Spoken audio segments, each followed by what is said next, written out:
So rotation. So rotation is simply the rotation of the patient when the X-ray is taken. Now, in an ideal world, you have a lovely X-ray where you're looking dead on at the front of the patient. But often you have kind of ill patients on ITU who've had AP studies done and they're all slouched over and kind of rotated when the X-ray is taken. And this distorts the anatomy a fair bit. So the main way that we check rotation is looking at the distance between the clavicles and the spinous processes. And this illustrates what that means.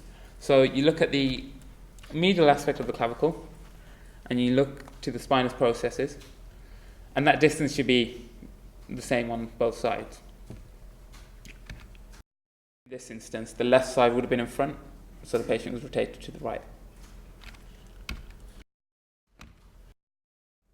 So the consequences of rotation are quite significant. So at a small level, they're not that impactful, but when it's done to a greater level, you'll see different things depending on whether the patient is rotated to the left or the right. So rotating the patient to the left brings a broader side of the heart towards the detector and the source. So you'll end up with a bigger heart. And rotating it the other way, you'll end up with a smaller heart. And this will affect other tissues as well, and it'll affect pathology. So if you've got a little tumour growing, and it's not a perfect sphere, that will change as well.